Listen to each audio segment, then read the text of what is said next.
Rich लोगों की simple philosophy है my dear friends, they don't believe in hard work, they believe in smart work. ये लोग smart work में believe करते हैं। और पुअर पीपल की बिल्कुल सिंपल फिलॉसफी है, ये सुपर हार्ड वर्क में बिलीव करते हैं। They will always work below the neck. Poor लोग हमेशा गर्दन से नीचे का हिस्सा इस्तेमाल करके पैसा कमाने में यकीन करते हैं, और रईस लोग गर्दन से ऊपर का हिस्सा इस्तेमाल करने में पैसे कमाने में यकीन करते हैं। रिच और पुअर देखने में एक जैसे लगते हैं, भगवान ने एक ही तरीके से पैदा किया, 9 महीने लगते हैं दोनों की डिलीवरी के अंदर, राइट।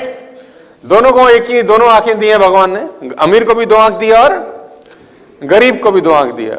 दिल सबका एक ही है, लंग सबके, किडनी, मतलब ऊपर का जो स्ट्रक्चर है ना, जो हार्डवेयर लगा है वो दोनों में प्रॉब्लम है सिर्फ और सिर्फ सॉफ्टवेयर की, है ना। हार्डवेयर सबका एक जैसा है, लेकिन सबके सॉफ्टवेयर अलग अलग रन होते हैं, और सॉफ्टवेयर अलग अलग रन होने से दोनों का फाइनेंशियल जो बैंक बैलेंस है वो बिल्कुल अलग होता है, टोटली डिफरेंट। आपकी नाव कहां पहुंचेगी ये डिपेंड करता है आप नाव चलाते कैसे हैं, क्योंकि हवा सबके लिए बराबर चल रही है। रिच लोगों की सिंपल फिलॉसफी है my dear friends, they don't believe in hard work, they believe in smart work. ये लोग स्मार्ट वर्क में बिलीव करते हैं। और पुअर पीपल की बिल्कुल सिंपल फिलॉसफी है, ये सुपर हार्ड वर्क में बिलीव करते हैं। They will always work below the neck. Poor लोग हमेशा गर्दन से नीचे का हिस्सा इस्तेमाल करके पैसा कमाने में यकीन करते हैं, और रईस लोग गर्दन से ऊपर का हिस्सा इस्तेमाल करने में पैसे कमाने में यकीन करते हैं। एग्जांपल मैं बार बार देता हूं, और वो एग्जांपल बड़ा सिंपल है। उस एग्जांपल का नाम है मिस्टर अदानी साहब। अदानी साहब ने अपनी पाइपलाइन बिछाई गैस की। मेरे घर में 2017 में पाइपलाइन आया, उससे पहले हम सिलेंडर उठाते थे, वो लाल रंग का एक वो सिलेंडर होता था, भारत पेट्रोलियम और हिंदुस्तान का। आपके घर में भी होता होगा ना, 14 किलो का सिलेंडर। वो माता जी बोलती थी बेटा अंदर रख दे, उसी में फट जाता था हमारा। 2017 में अगर मेरे घर में गैस आया, लेकिन 2017 में ही अदानी के दिमाग में ये नहीं आया होगा, हो सकता है अदानी के दिमाग में पाइपलाइन का विचार 5 साल, 7 साल, 8 साल, 10 साल पहले आया हो। यानी 2017 में अगर मेरे घर में आया होगा तो उसके लिए खुदाई हो सकता है 2010 में की हो उसने, या 2011 में की हो, या 2012 में किया हो। यानी जो प्रोडक्ट उसने डिलीवर किया मुझको 2017 में, उसकी प्लानिंग हो सकता है 10 बरस पहले उसने कहीं ना कहीं करी होगी। उसकी मेहनत 10 साल पहले उसने कहीं करी होगी, क्योंकि उनकी फंडा बड़ा सिंपल है कि 100 लोगों से 1 रुपया कमाना आसान है, 1 आदमी से 100 रुपए कमाना मुश्किल है। लेकिन जो पुअर पीपल है, इनका फिलॉसफी बिल्कुल अपोजिट है। ऊपर से एक जैसे दिखते हैं, वही 2 आंखें हैं, वही नाक, वही 2 कान, सब यथावत है, लेकिन इनकी फिलॉसफी बड़ी सिंपल है। आज क्या दोगे, दिहाड़ी क्या मिलेगी। 4 दिन अगर काम नहीं होता तो लौट के घर चले जाते हैं वापस, क्योंकि 4 दिन में तो कुछ हुआ ही नहीं। कह रहा है हमको तो 15 दिन हो गए इस काम को करते हुए, अभी तक तो पैसे नहीं आए। हमको तो 2 महीना लगा दिया सर हमने, अभी तक तो कुछ हुआ ही नहीं। हमको तो सर 4 महीने, हमने सर 4 महीने लगा दिए और अभी तक कुछ।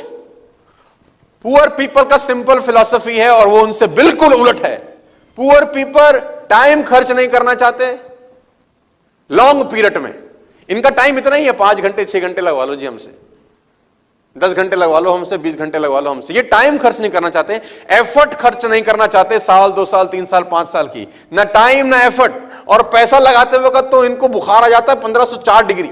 जिस दिन आपके अंदर अपनी बुराई सुनने की क्षमता आ गई, यकीन मानिए आप सफलता के दहलीज पे अपनी पहली कदम रख दिए उसी दिन। जीवन में ना अपने अंदर से अहंकार बिल्कुल निकाल दीजिएगा। अहंकार बहुत ही खराब चीज है। कहते हैं कि अहंकार में इंसान को इंसान नहीं दिखता, और छत पे चढ़ जाओ तो खुद का मकान नहीं दिखता। अहंकार नहीं करना चाहिए। छत को बहुत गुरूर था छत होने का, 1 मंजिल और बनी और छत फर्श हो गया। अहंकार कभी नहीं कीजिएगा। तूफान ज्यादा होती है तो कश्ती डूब जाती है, और घमंड ज्यादा हो जाती है तो हस्ती डूब जाती है। जिस दिन आपको घमंड होने लगे ना अपने आप के ऊपर कि हम बहुत बड़े हो गए हैं, हम बहुत पढ़ लिए हैं, हम बहुत सक्सेसफुल मैन हो गए, हम बहुत बड़े बिजनेसमैन, हम बहुत, मतलब जिस दिन आपको घमंड हो गया ना, उस दिन आप शमशान घाट में जाके दिखेगा आपसे नायाब लोग, आपसे अच्छे अच्छे लोग वहां खाक बन गए। दुनिया में ना किसी से जलन नहीं रखनी चाहिए। देखिए माचिस जो होता है ना दूसरे को जला देता है, लेकिन कभी माचिस को देखें वो खुद को भी जला लेता है। अतः अगर आप दूसरे की बुराई करेंगे, दूसरे के पीछे रहेंगे ना, तो इसमें आपका लॉस होगा। और अगर आपकी कोई बुराई कर रहा है ना, तो आपको खुश होना चाहिए कि आप आगे बढ़ रहे हैं। बुराई उसी का लोग करते हैं जो आगे बढ़ रहा होता है। जो पहले गिरा हुआ है उसकी लोग क्या बुराई करेंगे। और जब भी आपकी कोई बुराई करे तो आप उसे सहज स्वीकार करें, और आप उसे प्रूव मत कीजिए कि हम ये नहीं है। हम लोग गलती क्या करते हैं स्टूडेंट लोग, कि प्रूव करने लगते हैं। नहीं, आपको अपने आप को इंप्रूव करना है। अगर कोई गलती हो गई है, आपको कोई बुराई कर रहा है, तो आप उसको सहज स्वीकार कीजिए। जिस दिन आपके अंदर अपनी बुराई कर रहा है, तो आप उसको सहज स्वीकार कीजिए। जिस दिन आपके अंदर अपनी बुराई सुनने की क्षमता आ गई, यकीन मानिए आप सफलता के दहलीज पे अपनी पहली कदम रख दिए उसी दिन। लोहा जो होता है ना, उसे कोई नहीं तोड़ सकता है, लेकिन उसी लोहे के अंदर का जो जंग लग जाता है ना, धीरे धीरे दीमक की तरह उस लोहे को खदड़ते जाता है। इसलिए अपने अंदर अहंकार को मत लाने दीजिएगा। लोग कहते हैं ना कि अहंकार बुरा है। जीवन में हम जो अनुभव किए हैं, अहंकार से भी खराब चीज होता है गुस्सा। देखिए, अहंकार उत्पन्न ही नहीं होगा जब तक आपको गुस्सा नहीं आए। आप ऐसे नॉर्मल बैठे हैं और आप किसी से कहिएगा कि तुम्हारी क्या औकात है, जब तक आपको गुस्सा ना आए। तो अहंकार एक पेड़ है और गुस्सा उस पेड़ का जड़ है। इसलिए गुस्सा जिस दिन आया, उस दिन आप बर्बाद हो जाएंगे। किसी भी व्यक्ति को बर्बाद कराने के लिए सबसे जरूरी है गुस्सा दिलाना। आपको पता है, लोहार जो होता है, लोहार वो जानता है कि लोहे को हम ऐसे नहीं मोड़ सकते हैं, बहुत ही शक्तिशाली है। इसलिए लोहार ना इस लोहे को ना आग में डाल के इसे गुस्सा दिलाता है।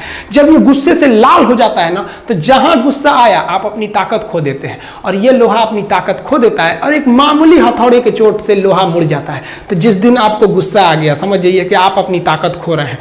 जब हम जन्म लेते हैं तो जन्म से ही हमारी जीभ रहती है और मरने तक हमारे साथ जीभ रहती है, क्योंकि वो बहुत ही नरम रहती है। उसे गुस्सा वो बहुत हार्ड नहीं होती है। लेकिन जन्म लेने के बाद दांत आता है और दांत काफी कड़ा होता है और मरने से पहले ही दांत चला जाता है। यानी अगर आप नरम रहेंगे तो काफी लंबे समय तक रहेंगे, और जहां हार्ड होंगे आप वहीं आपका पतन चालू हो जाएगा। इंसान 3 साल में बोलना सीख जाता है, लेकिन उसे क्या बोलना है ये सीखने में उसे पूरी जीवन लग जाते हैं। शब्दों का इस्तेमाल बड़ा सोच समझ के कीजिएगा। ये आपके माँ बाप के दिए गए परवरिश का एक सबूत होता है। अतः आप अगर किसी से अपशब्द बात करते हैं तो सभ्य व्यक्ति आपको नहीं कोसेगा, बल्कि आपके माँ बाप को कहेगा कि इसे संस्कार नहीं